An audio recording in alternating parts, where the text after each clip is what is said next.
Good afternoon, American History 2 students. This is week 35, our second to last week of American History class.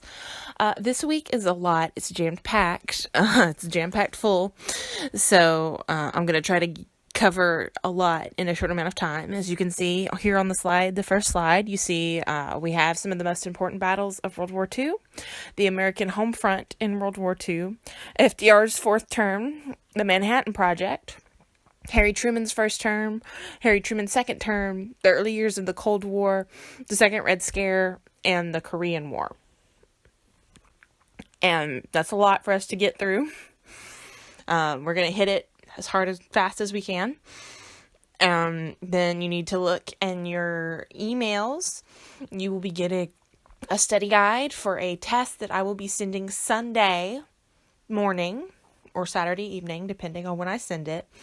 And it will be from the last test we took to this lesson. So through this lesson. And I'm expecting you to do that test Sunday and email it to me by Monday.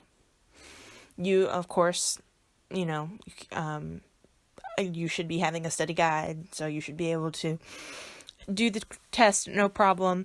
It's not everything we've covered this whole year. It's just from last test we took through to this test. I know that's a big chunk of time that we're going to talk about because it's going to cover the Great Depression, World War II, the start of the Cold War, the Second Red Scare, and the Korean War, but I have faith that you can do it. It'll be like all the other tests, multiple choice, all that fun stuff. I mean, there will be multiple choice questions, short answer questions. It'll be outlined like all the other tests, which y'all have done fine in. If you have any questions about anything in the study guide or anything we've gone over, be sure to email me and make sure I have your homework, because this is your last week to get me any missing homework. Unless I hear otherwise from your parents. Homework that I don't have by next Monday will be counted as late. Or not. Well, it'll be a 0 actually if I don't have it by next Monday. So get me that homework. You should have gotten a list today of homework that I am missing. So make sure to get me that homework. All right. Your questions for today. You've got 2 questions for today. One, you should know the answer to, no problem. And then the other one, maybe not. I just wanted to see if you can remember. I think I mentioned it last week. So your first question is, what pulled the U.S. into World War II? What event pulled the U.S. into World War II? And then your second question is, what is the name of the 2 atomic bombs that were dropped on Japan during World War II by the U.S.? So make sure to put those in the comments. Next week, we won't be having one of these YouTube lectures like I have been uploading since we've gone into quarantine. Instead, we will be doing a Zoom or Skype. It may end up being Skype because Zoom was acting up for me this week. So it may end up being a Skype. But we are doing a in-person. We will be seeing each other in person. I will send you a link to that. And we're going to play a game. And that game is in replace of a final end of year test. So instead of giving you a test on everything you've learned this whole year, we're going to play the game instead. And if you just try your hardest and participate, then you'll get full scores on that. All right, so let's get into the meat of the lesson. Okay, just like last week, I'm going to have in the homework email attached videos. I don't know why I couldn't think of the word videos. Or I'll have links to videos. They won't be attached. I'll have links to videos that will then go with attached question sheets. So you will have attached question sheets that will go with videos that talk about some of these battles. In fact, it'll probably cover at least all of these battles to a certain extent. It's not going to be like a long drawn out process, but you do need to watch these videos and answer the questions. And it's probably going to be like 5 questions a battle, so should be no issues. So some of the most important battles, and this is not by far all the battles. Remember, we were doing the process of island hopping during World War II in the Pacific Theater. So we were going from island to island. So we would go to one island, attack it, take control of it from Japan, set up our base, then go to the next island. So that we were doing that. So there were a lot of battles fighting, taking control of those islands. And I haven't put all those down. But some of the most important battles that I thought we needed to really hit are on this list. So, you have the Battle of the Coral Sea, which was a naval sort of battle in the Pacific Theater between Japan and the U.S. This was a U.S. victory. And it says naval sort of battle because it was sort of a naval battle. It was ships that saw each other, Japan and American ships that saw each other, but the fighting was all from aircrafts fighting each other and hitting the ships with their weapons, and the aircrafts being taken out by the ships. So, it wasn't ships actually firing at each other like we normally think of with a naval battle, but more airplanes attacking ships and ships attacking airplanes in the middle of the ocean. Then we had the Battle of the Midway, which was another naval battle in the Pacific Theater between Japan and the U.S. And then the Battle of Okinawa, which is the bloodiest battle in the Pacific Theater between Japan and the U.S. Lots of lives were lost. It was a lot. Then we have D-Day, the bloodiest battle in the European theater between the Allies, US, Canada, and the UK to be specific, and Germany. And D-Day is the most famous battle next to the Battle of the Bulge in World War II. And we being the US, Canadian, and UK forces, landed on beaches on the north of France. This was our invasion of France to take France back from Germany.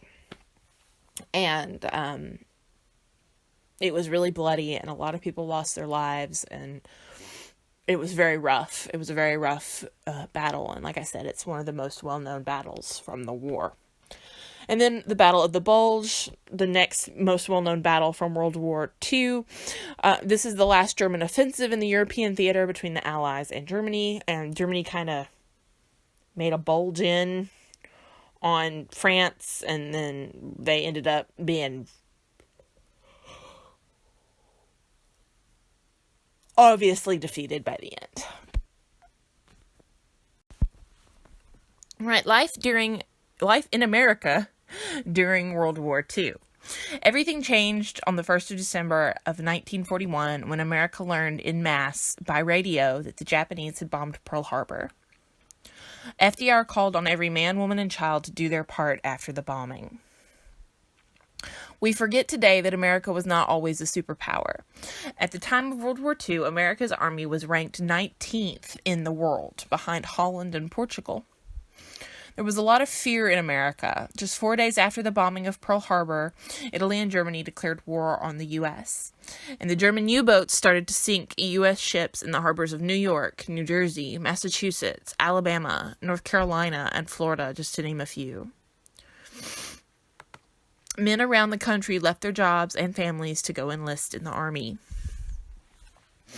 Their families were taught that you supported your husband's father, brother, and did not show emotion as they rushed off to war. 16 million Americans enlisted in the military.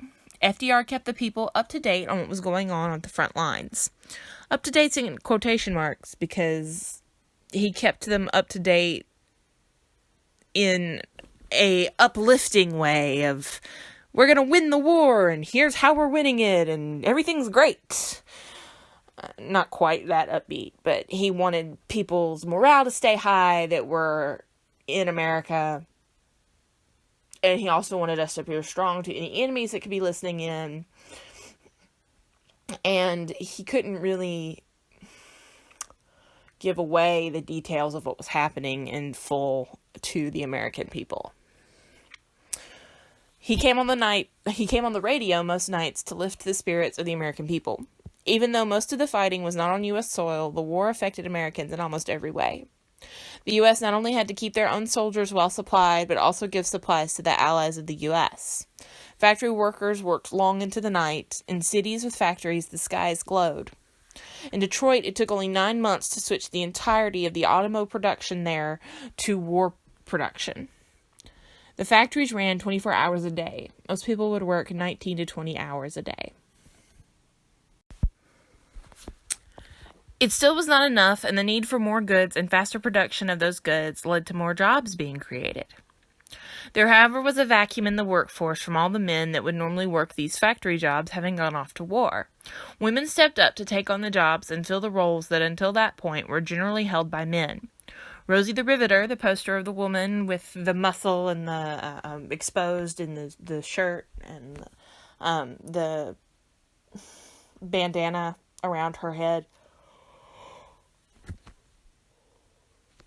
she came from around this time, and we can do it. She was encouraging factory women to get to work in the factories to help the best they could by doing factory jobs and filling in the roles that men had left behind as they went off to fight.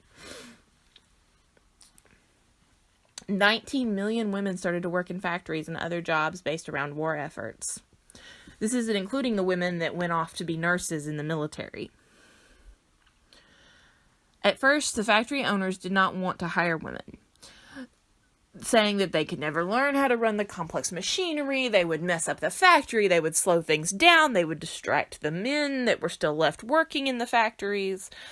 But by 1942 and 1943, the factories had no choice but to hire the women. Thanks in large part to the women who stepped up, the U.S. on average produced 4,000 tanks and 405 planes every month. Also, ships, which used to take 1 year to build, were now being completed in 17 days. People on the home front were also encouraged to save any and all resources they could. A system of rationing was established that was far more strict than what the U.S. had seen during World War I. We talked about that during World War I, how they rationed things and certain foods, they were encouraged not to purchase. It got worse during World War II. Things such as clothes, meat, and butter could only be bought with things known as ration cards. You had to be careful because once those cards had been spent, that was all you could have. You would, count up what you needed, and based on how many members of your family you had, you would get cards based on that. With certain goods, you were very limited to how much you could purchase of those goods. And shoes, you could only get two pairs of shoes a year. Bikes were limited. Gas was limited. People had A, B, or C stickers on the windows of their car. Those stickers let the gas station know how much gas you could have. A cars could have 4 gallons a week. B cars could get enough to get their workers to their jobs. And C cars, or sometimes X cars, depending, because sometimes it would be X, not C, would have generally unlimited fuel because they were considered essential workers like we have today. Generally being medical personnel or firefighters. There were community scrap metal and rubber drives where people were expected to contribute some amount of the materials needed for the war. People would send in their dead pet's favorite rubber toy to be contributed. Women cut up their girdles and sent the metal from them to FDR himself. Girls would give all their nylons, such as pantyhose and stockings, to aid in the war effort, and those were used as well. Anything and everything that could be used was used. And also, things were severely limited for the children of the time. So things such as candy, because sugar was one of the first things rationed. Toys, those were very scarce and limited. Kids would spend their free time collecting rubber and metals from landfills or anywhere else they could find the materials. Other things kids would do with their free time was go to the movie theater and watch newsreels of what was going on in the war. The newsreels united the people. It made them hate the enemy, showing the Japanese slaughtering the people of China and the Philippines. However, the newsreels and the propaganda made by the government not only led to the people of the U.S. hating the enemy, but also hating all Japanese people. The only good Jap is a dead Jap was a common saying at this time. Jap was a slur that was used for the Japanese people. Even American citizens who were of Japanese descent were no longer seen as Americans, but the enemy too. And this, of course, as you know from last week, led to the Japanese internment camps in the U.S. This fear of them, this worry that they would support the Japanese in invading the U.S. led to that. And then they were also probably safer in those internment camps. Like, people sold joke Japanese hunting licenses. And it was a very rough time for them in the U.S. People had to have victory gardens so they could feed themselves and their families. There were also victory gardens for whole communities that were planted in vacant lots or public spaces, such as a park. The government did info radio shows and magazines about how best to grow your victory garden. The black market goods were being sold during this time as well. From gas to meat, the mafia or mob used the advantage given to them just as they had during the Prohibition. Over here on the right, you can see two propaganda posters used by the U.S. during World War II. The first one, they need food, plant more beans, help feed those freed from Axis rule. And it shows a young girl who's been freed by American soldiers, like, getting food that she desperately needs. And then, of course, stamp out black markets with your ration stamps. Pay no more than legal prices. So they would hike up prices if you were places that would give you black market meat and other goods. Like, they would really hike up the price. So the ration stamps, if you used your ration stamps and bought responsibly, you would pay the normal regular amount. But if you chose to go the black market route, you'd pay more. And there were actually government issued films kind of showing people having the opportunity to go with black market goods, but deciding to do the right thing and help people out by not purchasing the black market goods. However, not everything was about rationing and working. It was important that U.S. morale stay high and that not too many people protested the war. So a lot of things that marked the American way of life before the war still occurred. Dance halls were massively important places during this time. Most men who were going off to war would stop in cities such as Seattle on their way out to war, and they would dance their last night in the U.S. away with a young woman of the city. Everyone knew how to dance at this time. Everyone was dancing. Generally something like swing or the Lindy Hop or jive. Young women were becoming more sexual at this time too. A lot of them, their young men boyfriends were heading off to war, and they wanted to, not knowing if they would ever see them again, wanted to send them off with a warm goodbye, if you know what I mean. And this kind of pushed those young women into growing up faster than they had before. And it also kind of destroyed the way of life that had been the way of life before the war.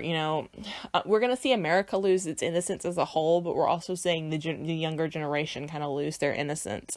And we're seeing a lot of people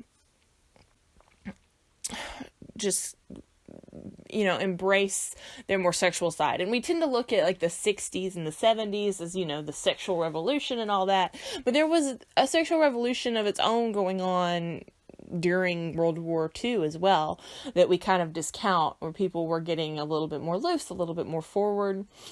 And there were all sorts of like posters telling soldiers, don't talk to these women, don't give away secrets, loose links sink ships, and you never know what that woman, she may be a spy, and also don't sleep with prostitutes because they have diseases. So those were real concerns at this time. At this time, one very famous young man who was kept out of service due to a busted eardrum that made him unfit for service really began his career, started to really grow at this time, and that man was Frank Sinatra. The young woman at the time, they had kind of become more sexual, lost their innocence quickly, grown up quickly, but now, they've lost their innocence, but their boyfriend, their partner, is no longer here, so they could push their sexual desires and that arousal onto Frank Sinatra, which was kind of what helped make him into the star that he became. The men of the time would not be very fond of Sinatra. On one popular war newspaper, it was the words were printed that said, "Mice make women scream too." So, because women would scream for Sinatra, they'd go wild for him. Things such as sports and movies such as Casablanca in 1945, still entertained the public. There were also a lot of war movies at the time, such as Wake Island. The celebrities also did their part for the war by advertising a need for everyone to buy war bonds. To help pay for the war, all people were expected to buy war bonds of some amount. And you were kind of looked down upon if you did not buy some form of war bond. And celebrities were always doing, advertisements for the war bonds, and then they did this promotion where cities that spent more than a certain amount of money, spent more than, I think, something $1 million, a million amount of dollars, I can't remember if it's 1 or 2 million or 3 million, somewhere around there, a group of celebrities would come to that city and be seen with people for them buying those war bonds. The celebrities, though, for most of the young boys were the men in uniform, though, the men that had gone overseas. Younger siblings would get patches that from the uniforms sent to them from their older brothers. They would also get souvenirs sent to them from overseas. Boys would play war in their free time, saying, we're going to win. And it was kind of glamorous for a time until people in neighborhoods and communities started to die in the war. And no one really knew either just how bad things were at the front lines. I mean, they had FDR giving them reports of the radio, and they had the newsreels on the movie theaters, but it still didn't really show just how bad things were at the front lines. They were also getting letters from their family members overseas, but family members, one, couldn't write things because the letter could be intercepted by the enemy, and the enemy could find out things. And two, they wouldn't want to write things. I mean, would you in war want to write just about how horrible your conditions are and how you think you're losing your mind and how you're going to have PTSD and how you saw someone's limb get blown off today? And, you wouldn't want to scar your family with tales of what you were really dealing with. And the government didn't want people to know either because they wanted to keep morale high. So,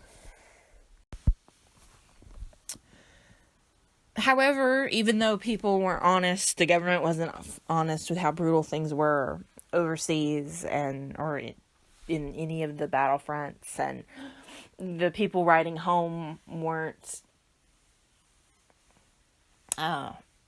telling the truth to their loved ones. Their loved ones knew that at any moment, during any day, they could get a knock on the front door, and it would be the West Union man with a telegram saying that their loved one wasn't coming home. That their son or father or husband, brother, had not made it through the war. And gold stars started to appear in homes all over the U.S. And those gold stars meant that the family that lived inside had lost a loved one to the war. By 1944, the U.S. was done with all the death, and they were obsessed with wanting to know when the decisive battle that would end the war would happen. Families would plot out on their own when they thought the battle would happen. It would be an end to the war, and where it would happen, and how it would happen. And that battle finally came on D-Day, with D-Day on June 6th, 1944. It was a moment of national unity on D-Day when FDR led a prayer that had been printed in the newspaper so people could read along with him. He led the prayer over the radio. Someone said there was an overwhelming need to pray that day. Churches were filled with people all across the country who were praying. With the success of D-Day, FDR was able to lock in his fourth term as president. However, FDR was ill, and his fourth term did not last long, as he died on April 12, 1945. The people mourned as FDR was laid to rest, and the Vice President, Harry Truman, took office, and with it, the weight and responsibility of the war. The people felt connected to FDR, and they did not feel connected to Truman. They had no confidence in him as president. He had only this term been FDR's vice president. They didn't know him hardly at all, and they didn't know if he could bring them through the rest of the war, because the war still wasn't over. Germany hadn't surrendered. Japan hadn't surrendered. We were still deep in the war at this point. The people gained some confidence when a month after FDR's death, Germany surrendered. However, the war was not over yet. Japan had still not surrendered, so America fought on. But the closer the U.S. closed in on Japan and the Japan mainland, the more and more lives were lost. In 1945, the Allies met and issued an ultimatum to Japan: unconditional surrender or utter destruction. The suicide attacks led by Japan put against the Allies, known as the kamikaze attacks, showed the Allies that Japan would not surrender. And the Allies had made a plan for a massive invasion of Japan with U.S. forces. But Truman decided that these 1 million Americans who were going to do this invasion on the mainland of Japan, he couldn't lose them too after all the lives that had already been lost. And he gave the orders for a plane with a new weapon on it, made by the people of America, to attack Japan. The new weapon was the largest and most secret home front project of the war, and it was the atomic bomb. For 4 years, 160,000 people had labored around the country at 37 different sites, most of them unaware just what they were working on. On July the 12th, 1945, the weapon had been tested successfully. Less than a month later, the U.S. decided to use the new weapon on Japan. Truman stood by his decision to drop the bomb and end the war until the day he died.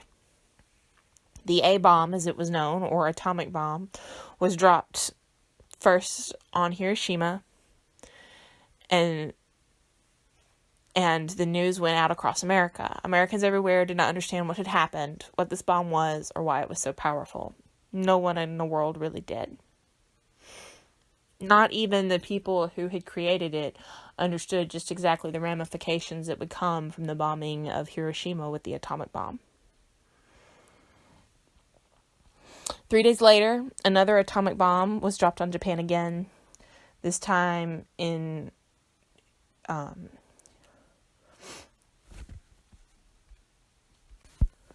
the city of Nagasaki, Japan.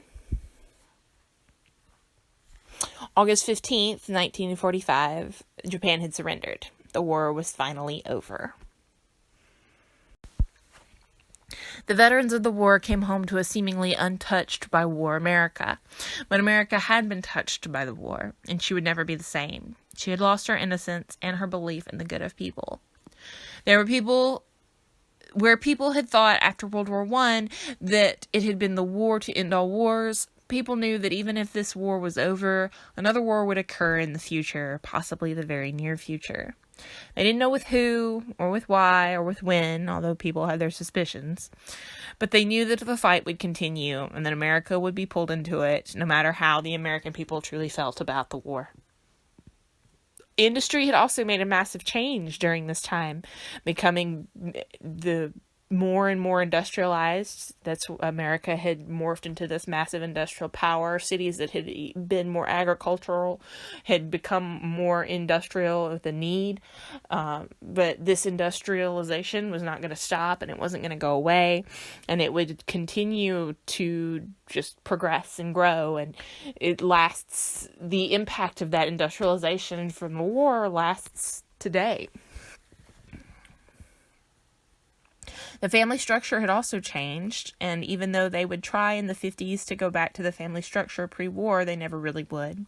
The 50s, culturally, there was a massive emphasis placed on the traditional family structure, with the man working and the woman in the house taking care of the kids and doing the cooking and the cleaning of the house and looking after the house. And the man going to work, and the woman not going to work outside the home anymore. And this was portrayed a lot through TV shows and media of the time. And the American dream was a big thing pushed at the time. You know, a husband and a wife with 2 or 3 kids and a pet and a house with a little picket fence.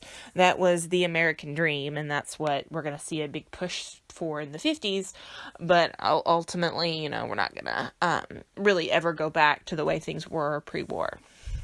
And then down here at the bottom, there's just some propaganda things that were common and popular from the time.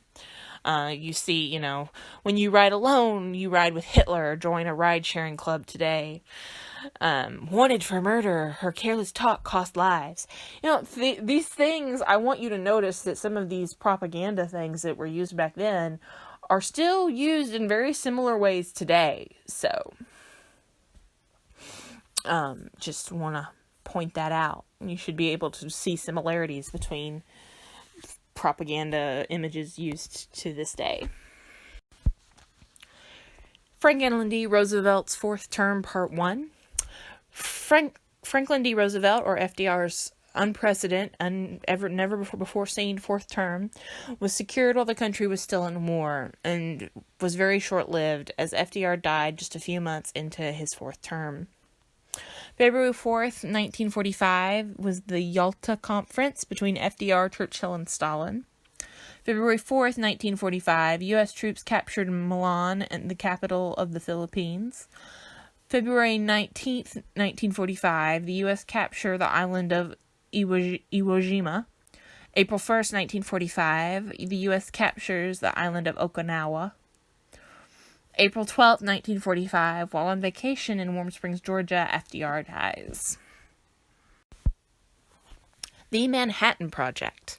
Now, there's a lot of science that goes on as far as the atomic bomb goes and how it works and all that fun stuff. There's a video in the description of this video that will take you there's a link in the description of this video that will take you to a video that explains that far better than I ever could. So I'm not going to try to explain exactly what happened, like what the science is behind the atomic bomb, or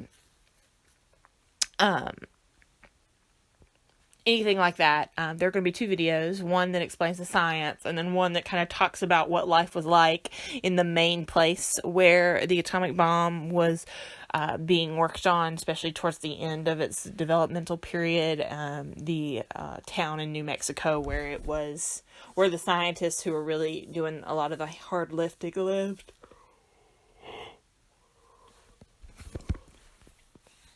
And it's really quite interesting, that other video. The science is interesting too. It's just a lot. So, But the Manhattan Project, this was the name given to the group of people working on the development of the atomic bomb. Over the course of the project, $2 billion would be put into the project. The smartest scientists from the UK, the US, and Canada worked on the project. The end results of the project were 4 atomic bombs. The first was called the Gadget, and it was a test bomb that was tested in New Mexico. The second was called Little Boy, and it was dropped on Hiroshima. And it's actually the picture that's kind of in the center of the slide, the thinner bomb. It was dropped on Hiroshima, Japan by the fighter plane, the Enola Gay. Then the third was the Fat Man, which is the other picture, the bigger, fatter looking bomb, which was dropped on Nagasaki, Japan by the fighter plane, the Enola Gay. The 4 was a bomb that was never named and never used. Everything was about the project was kept very secret and heavily monitored, but even with all the precautions that they used, the secrets still got out, and the Soviet Union still knew about the atomic bomb and would later get their hands on a way to make their own because of spies. The project was started by FDR, but was finished by Truman, who was the one to ultimately decide to use the weapon and end World War II with the bombing of Japan. Although it should be noted that Truman more signed off on the first bombing, but not so much the second. The second wasn't even supposed to happen when it did. They were supposed to wait longer, but they really wanted to use it. And there are debates as to why they wanted to use the second one, why they used it at all, like why they used an atomic bomb, period, if it was necessary. I don't really want to get into those debates in this class. I personally have very mixed feelings on the bombing of Hiroshima and the bombing of Nagasaki. I think if I had been in a position of power, I definitely wouldn't have done the bombing of Nagasaki. I'm not so certain about the bombing of Hiroshima, as it had been a very, very bloody war, and there was a chance that this bomb could end the war and cause Japan to surrender. And it did definitely save American lives if you look at the statistics of what probably would have happened had the U.S. gone with their full force human on the ground invasion of the mainland of Japan. There is going to be a video in the description, just like there are for the battles, there'll be an email. There will be a link to a video in the email for the homework that will go with one of the questions that's about not a battle, but about the bombing of Hiroshima. So, you need to watch that. You need to understand the devastation that went with the atomic bomb and just how bloody and brutal it was. Harry S. Truman's first term. Truman's first term started off on a bad foot, as he was not well known and no one respected him, and everyone mourned as he was forced to take the place of FDR after FDR had tragically died. And the U.S. was still in the middle of World War II, so they were very concerned about whether or not Truman was going to be able to lead them through this war. But as we see, Truman makes the tough decisions that will ultimately, most likely, lead to the end of the war, at least in the Pacific theater. April 12th, 1941, Harry Truman becomes the 33rd President of the United States. May 8th, 1945, Germany surrenders, ending World War II in Europe. July 6th, 1945, Potsdam Conference between Truman, Stalin, and Churchill. That is the conference that was where Churchill, Stalin, and Truman drew up the terms of surrender that Japan had to agree to, or they would receive ultimate destruction. August 6th, 1945, U.S. bombs Hiroshima with the first atomic bomb ever used against human people. August 9th, 1945, U.S. bombs Nagasaki, Japan, again with another atomic bomb. Hiroshima's atomic bomb was uranium, I believe, and Nagasaki was plutonium. August 14th, 1945, Japan surrenders, ending World War II in Asia. September 6, 1945, Truman presents Congress with his 21-point plan for getting back to life as usual after World War II. February 20th, 1946, Employment Act of 1946 places responsibility for economic stability on the federal government. February 22nd, 1946, Kennan's long telegram on the USSR, talking about how communism was bad and they were going to take over the world. It's led by the Soviet Union. March 5th, 1946, Churchill's Iron Curtain speech, talking about the Iron Curtain that had descended across the continent, being a curtain, I used quotations there, but like a line of countries that were controlled by communism, specifically the USSR. And we'll look a little bit more into that when we get into the Cold War in just a little bit. September 12th, 1946, Wallace criticizes U.S. foreign policy. September 20th, 1946, Truman asks for and receives Wallace's resignation. Wallace worked in the U.S. government. March 12th, 1947, Truman delivers the Truman Doctrine speech to Congress. This doctrine, we're going to kind of look at it a little bit more in detail with the Cold War, but it basically was decrying, giving a hatred to communism and the USSR, and promising to contain communism. June 5th, 1947, Marshall Plan is announced. So again, we'll talk about the Marshall Plan with the Cold War, but it basically gives money to Europe, countries that aren't controlled by Stalin, to help them grow and regain stability, economic stability, and become capitalist.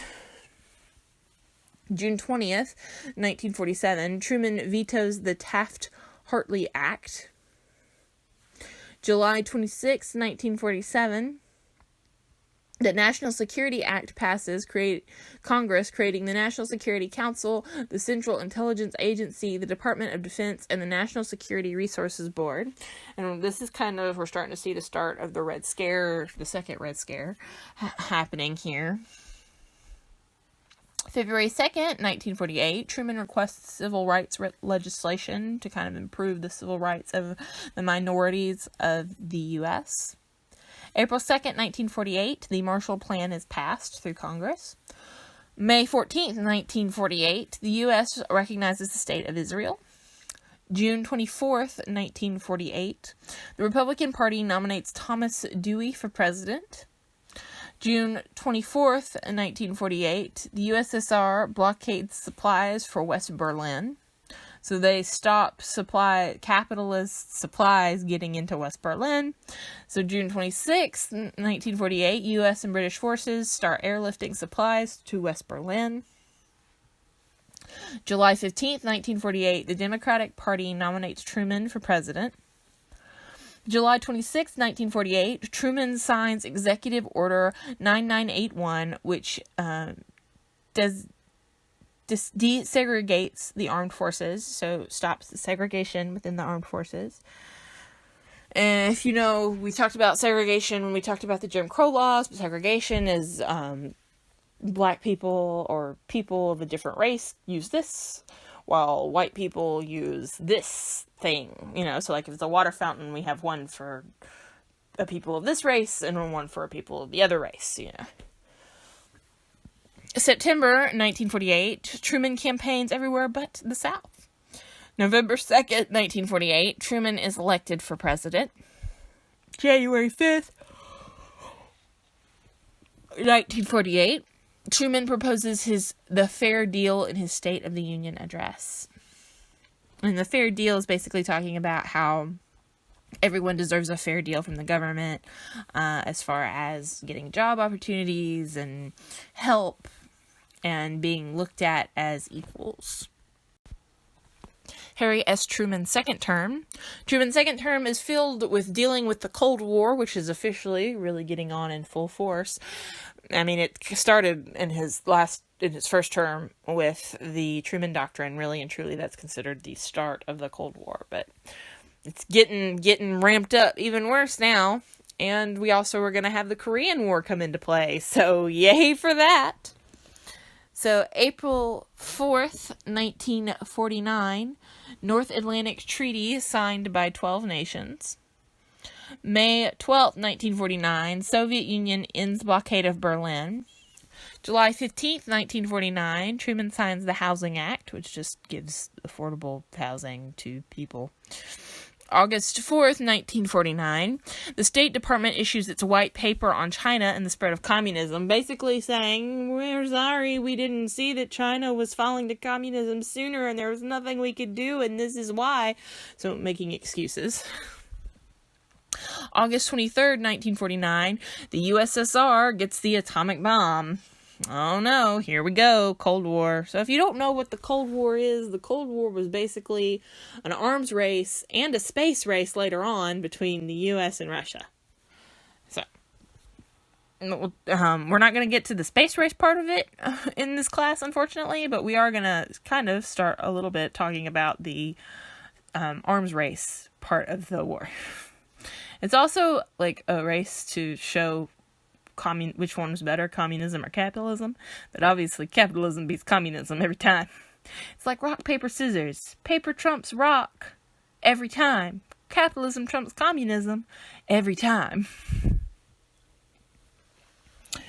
October 1st, 1949, the Communist People's Republic of China is established. That is a mouthful. October 26, 1949, Congress raises the minimum wage. January 31st, 1950, Truman announces the H-bomb. So the U.S. is now working on creation of a new type of bomb known as the hydrogen bomb. February 9th, 1950, Joseph McCarthy sparks the second Red Scare. The Red Scare had already been happening a little bit, obviously, with the Truman Doctrine and what was going on in Hollywood at the time, which was people were being blacklisted if they were considered communist or having any communist leanings, or if they wouldn't rat out people who they knew that were communists.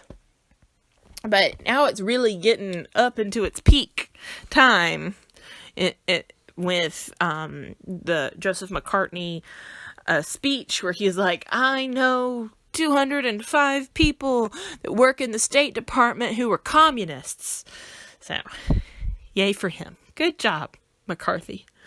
February 14th, 1950, the Sino-Soviet Alliance, which is the alliance between China and the Soviet Union, about we'll protect each other and look out for each other. Yay, communism. June 25th, 1950, North Korea invades South Korea, thus sparking the Korean War, which we call a war, but wasn't really a war because we never declared war. It's very complicated, and it's considered more of a police action. Again, like I said, complicated. June 30th, 1950, Truman orders troops to Korea. August 28th, 1950, the 1950 Social Security Amendment, so just some amendments made to Social Security. September 15th, 1950, Truman vetoes the Internal Security Act. September 23rd, 1950, Congress overrides the veto Internal Security. And that had to do with the Red Scare, by the way. September 23rd, 1950, the Revenue Act of 1950. November 26, 1950, China counterattacks Americans or UN troops in North Korea. December 16, 1950, Truman declares a state of emergency. April 5th, 1950, the Rosenbergs are sentenced to death due to they are accused of spying and passing secrets to the USSR, and that is why they are sentenced to death. for treason against the U.S. April 11th, 1951, Truman fires General MacArthur. He was the one leading the troops in the Korean War up until that point. June 25th, 1951, the first color television broadcast occurs. September 1951, Truman backs Democratic candidate Adlai Stevenson. October 10th, 1951, the Mutual Security Act is signed by Truman. March 29th, 1952, Truman declines to run for a third term, which would technically be a second term. So, like, even with the rules we had now, I think he could run for another term because he kind of took over for the other president. It's complicated, man. April 8th, 1952, Truman blocks steel strike by seizing the steel company and the steel factory. June 2nd, 1952, the Supreme Court declares the steel seizure done by Truman unconstitutional. June 25th, 1952, Truman vetoes the McCarran-Walter immigration bill. June 27th, 1952, Congress overrides Truman's veto of the McCarran-Walter Immigration Act. July 11th, 1952, Republicans nominate Eisenhower for president. June 26, 1952, Democrats nominate Adlai Stevenson for president. November 1st, 1952, the U.S. first tests the first hydrogen bomb, or H-bomb. So it's their first test of the first ever H-bomb. November 4th, 1952, Eisenhower elected the 24th President of the United States. The Cold War early years. So like I said, we're not going to get fully into the Cold War because the Cold War lasts for a very long time. It starts in 1949, 1948, and then goes until like the 90s. A very, very long period of time. So we will not be getting into that, unfortunately, this year in this class. But we are going to look at the start of it and kind of what led us to it and stuff like that. So to understand the true start of the Cold War, you kind of have to understand a little bit of Russia's backstory. So during World War I, the Germans fighting the two-front war with France and the UK on one side and then Russia on the other side wanted to be fighting a one front war before the U.S. got too involved because they knew the U.S. was coming, and they were like, we got to take over France before U.S. gets here. So we need to get Russia off our backs. So the best way they thought to do that would be to get Lenin into Russia and hope that he would cause issues for Russia, and Russia would have to pull out of the war. So the Germans put Lenin on a train in 1971 that took him to Russia, which allowed him to end up taking over control of Russia and turning Russia into the USSR, which did pull Russia out of World War I. So their aims kind of worked, but also didn't, because the US got there faster than Germany thought they would. After Lenin, Stalin became the ruler of the Soviet Union, or the USSR.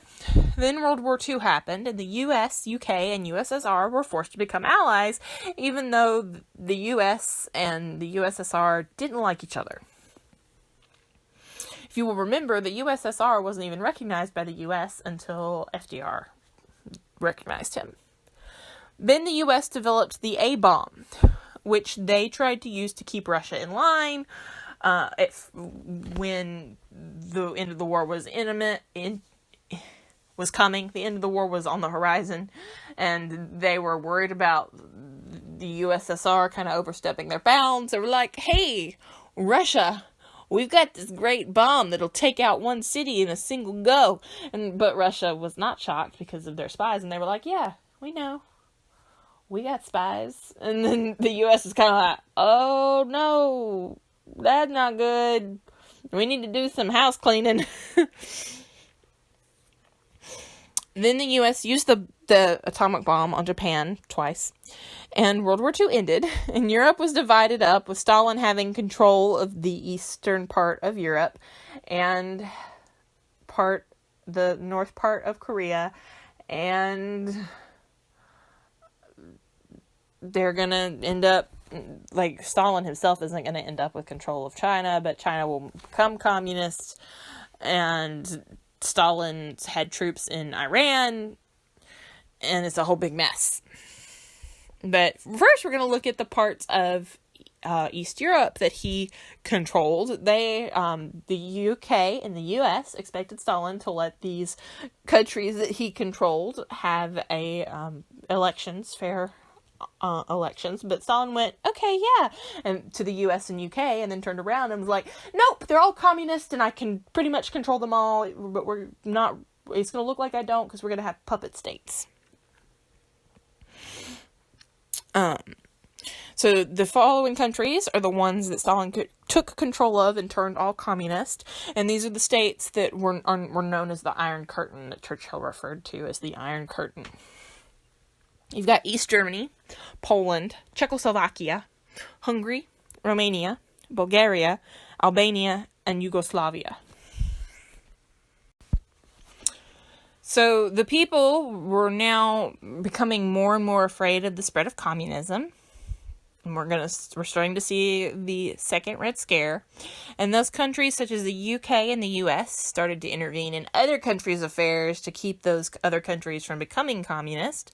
The UK got involved in the Greek Civil War in 1946 through 1949. The US Navy got involved in Turkey when Russia demanded more access to Turkey's sea trade routes. The United Nations had to get involved when Russia did not pull out of Iran after World War II, like they were supposed to. And they had to force Russia to pull out. So basically the Cold War is going on right now. But the official started scene when America announced the Truman Doctrine in 1947, which basically said the Soviet Union was bad news and the U.S. was going to do everything they could in their power to contain the spread of communism. Obviously, they're not going to do such a great job at first because China is going to become communist. After World War II in Europe, things were bad. There was not enough food for people, entire cities had been destroyed, and people all over Europe were greatly suffering. Both the U.S. and the USSR knew that this was an opportunity. Stalin thought that the more the people suffered, the more likely they would be to turn to communism to help end their suffering. The U.S. worried that this might happen, that people might turn to communism, and knew something had to be done, so they created the Marshall Plan. The Marshall Plan gave $12 billion to countries in Europe to help them get back on their feet and start up as capital countries after World War II. The countries Stalin controlled looked on in envy as the rest of Europe started to regrow and prosper. This was an economic battle, and this battle was most noticeable in the city of Berlin, which had been split up between the USSR and the US-UK, with the USSR controlling the east of Berlin and the US-UK controlling the west. Stalin, seeing the damage that the prosperity of West Berlin was having on his goal of making everyone love communism, set up a blockade for the supply routes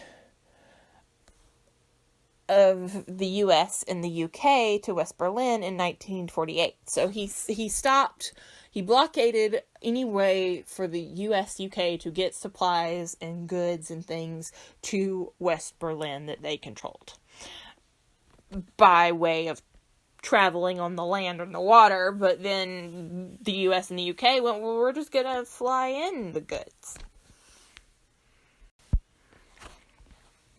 In response to the supply blockade set up by Stalin, the US and the UK were forced to fly in supplies to West Berlin, starting in 1948 and continuing through 1949 until Stalin lifted the blockades.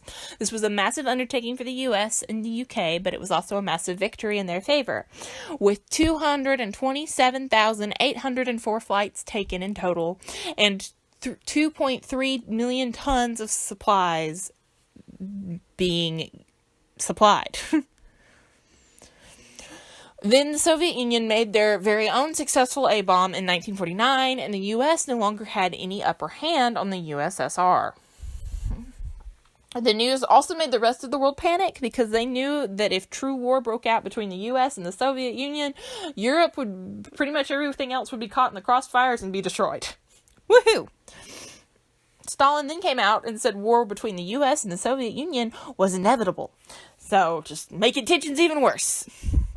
Afraid of this possible war, the U.S. started working on the hydrogen bomb, which only made tensions worse between the U.S. and the USSR and the rest of the world. Meanwhile, China was being taken over by a communist party known as the People's Liberation Army under Mao Zedong, and they defeated the Republic of China in 1950, officially making China communist. China and the Soviet Union then signed a mutual defense treaty that put them both on the same side. And then the Korean War started. The U.S., now fearing the Soviet Union and communism, decided to elect a new president on the other party that had controlled the country since the middle of the Great Depression. So remember, like, the middle of the Great Depression, when Hoover was campaigning for re-election, he was not re-elected, and the Democrat FDR was elected, and there had been Democrat FDR for 4 terms, and then Truman was also a Democrat and had been in control. And now the people are afraid of the Cold War, and they're afraid of the spread of communism, and they're like, okay, obviously Democrat presidents aren't working, they're not saving us, let's pick a Republican. So they picked Eisenhower. However, the Cold War was just getting started, and it's going to continue through Eisenhower and through Kennedy and into Johnson's term. So it's just going to continue. We're on a train. The train's not stopping. Tensions between the U.S. and the USSR continued to rise until Stalin died in 1953, and the new leader, Nikita Khrushchev, took control. Things were not suddenly all better between the two superpowers, however, and the USSR and the U.S. were still highly suspicious of each other and spied on each other continuously. The Cold War was still in full swing and was only going to get worse from here. Unfortunately, we're not going to be able to cover that in today's lesson. The Second Red Scare. The Second Red Scare officially got its start in 1950 when Joseph McCartney sparked it to the public by giving a speech saying that there were several communists working in the government working to take over the U.S. and turn it communist. In February of 1950, McCarthy produced a list of 205 names at the time. The amount of names would change frequently. The number of people, anyways, that he said worked in the State Department of the U.S. and were communists. After that, McCarthy started a series of congressional investigations in which countless accusations with no base in fact were made against countless individuals. His investigations were supported and helped by the House Un-American Activities Committee, or HUAC. Because of what McCarthy did, a new term known as McCarthyism was created. This is the act of accusing someone of being a communist with little to no evidence to support your claim. To make matters worse, some acts were passed that just increased the public's fear of communism. The best example of one of these acts being the Internal Security Act of 1950, which required communist organizations to register with the Attorney General's office. Members of the communist organizations were not allowed to become citizens of the U.S., and if they were already citizens, they could easily lose their citizenship. Another thing that rose the fear of communism was the Federal Employee Loyalty Program, which was a review board set up by President Truman that looked at how American the employees of the federal government were, how loyal they were to America, basically. Employees found un-American, or not very loyal, were let go from their jobs. Around 212 people were let go due to this federal employee loyalty program. Soon, the other companies around the country also established loyalty review boards, which fired many people and then made it hard for those people to find jobs elsewhere.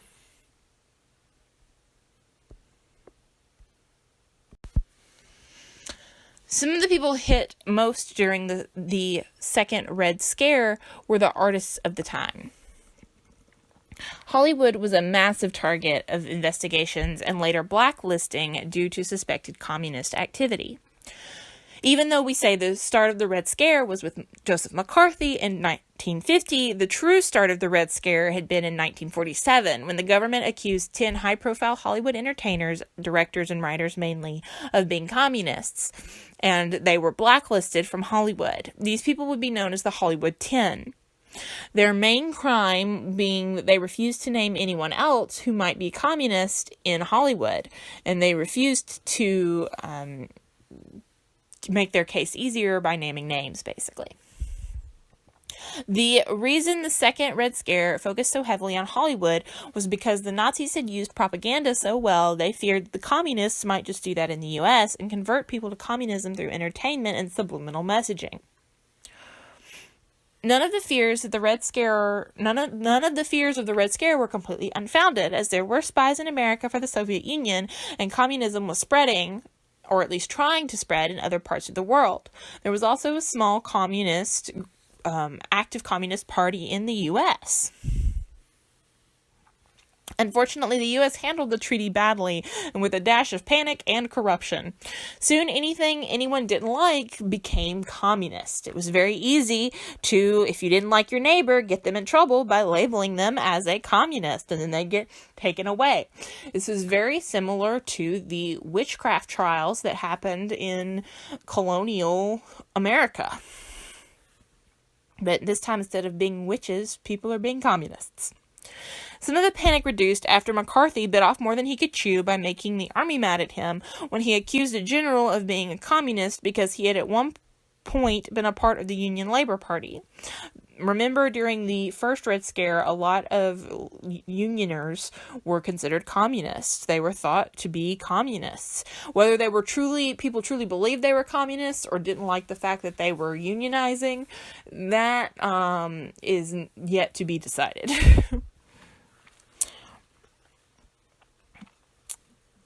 The action of McCarthy calling out this general started the Army-McCarthy trials, which were televised and showed all of McCarthy's crazy, thus losing him many supporters and cooling things down a bit with the anti-communists. The official end of the Red Scare would come more or less with the end of the Cold War.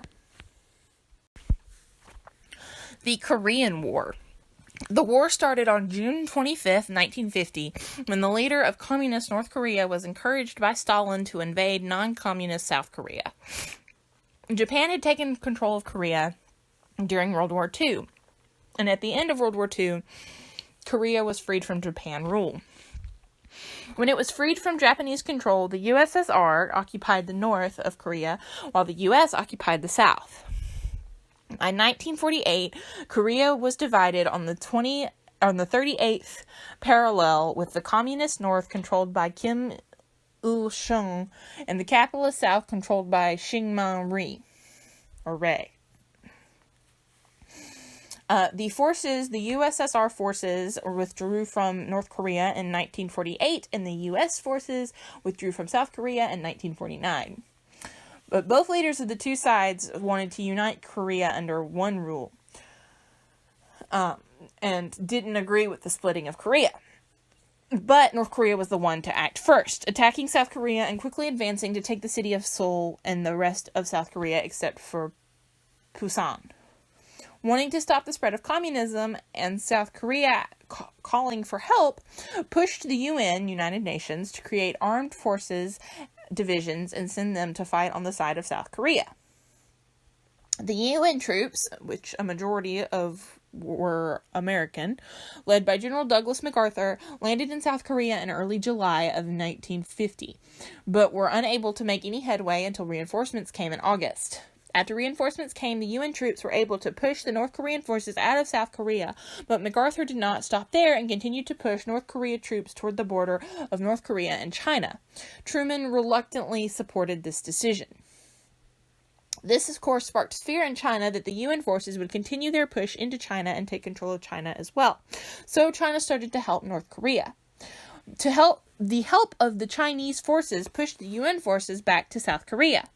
MacArthur wanted to use the A-bomb, or the atomic bomb, on China, but not only because of the destruction that was caused by the bomb, which after the dropping of the second bomb, Truman called for another bomb to not be dropped on Japan because he didn't want any more innocent people dying by the devastation caused by the bomb, but also because of the threat of Russia using the atomic bomb, because remember, they had one now and they had signed this pact with China, this protection agreement, this alliance. They knew that should America use the bomb on China, that Russia would very likely use the bomb on America. So Truman refused to use the bomb and fired MacArthur. By the end of June 1950, with the help of more UN troops, both North Korea and South Korea were back where they started. January of 1951 saw, with the Chinese forces, with the aid of the Chinese forces, that North Korea was able to take back Seoul, but more UN forces came in, and by June of 1951, Seoul had been retaken again by South Korea, and we were at a stalemate. North Korea and South Korea were in a stalemate, and peace talks did occur, but no resolution could be found, and the fighting continued. It was not until Eisenhower became president and fought hard for an end to the war that peace would come, and finally the war ended on July 27th, 1953, even though tensions between the two remained high until 2018. And even to this day, their relationship's rocky, but it's better than it was. All right, that was it for this week's lesson in American history. I forgot to include it on this lecture, but there are panels done by artists that kind of depict the devastation caused by the atomic bomb in Hiroshima, and it's very similar to that painting that we looked at by Picasso, that kind of showed the devastation caused by the Germans to his hometown in Spain. So I wanted you all to look at those panels, and so I will make sure that those are in the email, since I forgot to put them on the slide. Like I said, if you have any questions, put them in the comments or send me an email. Again, please, please, please get me that homework. I know that times have been weird, and I've tried to I like to give grace because I understand, and y'all have been great with giving me grace with having these technical difficulties that I've been having and everything like that. But I do want to make sure that we get homework and we do grades. And please make sure your timeline binders are put together. We will look at those next week when we have our Skype session. Just put things where they go. I can attach, in fact, I'll probably do it anyways, just so you have it. I will attach the sheet that says what the different sections you're supposed to have in your timeline binder. And then just put things where it makes sense for them to go for you. And I will take a look at that when we have our final lesson next Monday over Skype or Zoom, whichever it ends up being. So thank you so much for being here for this lesson and being in my class, and I will see you all next week, and I'll talk to you throughout this week as I send emails and get us ready for our last day of class. So have a great week. Bye.